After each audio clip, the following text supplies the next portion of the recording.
Okay, so characters, they make the story alive, and they are at the core of the story, and they have to be exciting, extreme, or unique, and they're very important. And so that's Napoleon Dynamite and Buzz Lightyear, I think. And there are conditions, and the three things that they do are that they must be realistic. They have to set the setting and the mood for the story.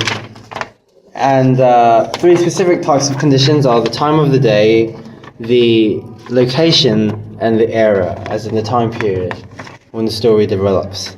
And conditions can give very good ideas, like love in this picture of the Notebook, and death. Is it okay? Okay. So I have conflict. Okay. So the conflict, it describes the core element of filmmaking, and it is the drama. Without conflict, there's no drama, and if there's no drama, there's no interest. And also, there must be an equal amount of desire and opposition. And an example may be Frodo from Lord of the Rings. The other C is the conduct, which is the behavior of the character. The audience should be able to understand without any words from the character, and the body language is very, very important. It shows the feelings and various expressions. For example, the main characters of A Walk to Remember is Jamie and Landon, and they show love without words. Okay. Next. So the next C is context. And basically, a story can be different based on key elements, such as setting or the problem. If you are stuck in a jungle or a city, the story can be different based on your setting. For example, Inception.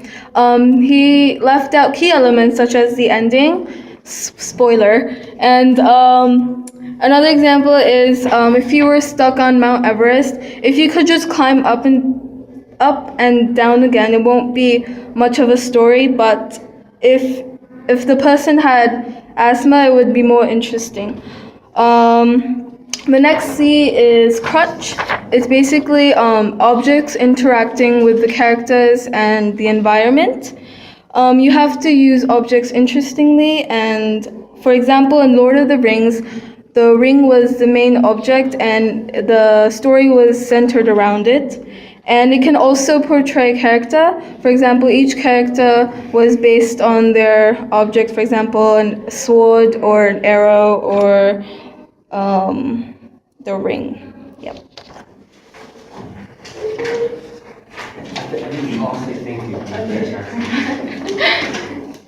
My topic is on configuration, and there are two types of configuration, but I will only be speaking of narrative arc configuration. So this is basically the basic setup for most narratives in documentaries. The basic version includes exposition, rising action, climax, falling action, and resolution. And this is the basic chart that they show you all in English class. And the exposition is the beginning and setup of the story. The rising action includes protagonists fighting and overcoming various obstacles with determination increasing as the story progresses. Climax includes the last and final obstacle or confrontation that leads to either success with a happy ending or failure with a sad ending.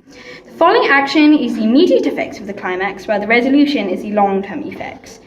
This is also known as causal chain, which is the series of cause and effects that make up the story.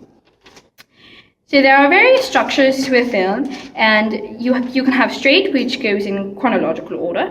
You can have circle, which it begins and ends with the same scene. You can have spiral, which the information is at the beginning, and then a flashback happens for more than half the film, and then the final act moves the story forward in chronological order.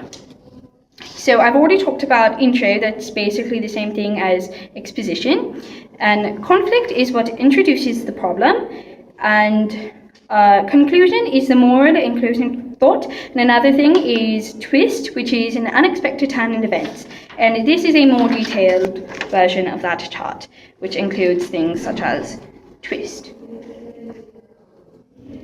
Okay, thank you. Thank you. Thank you.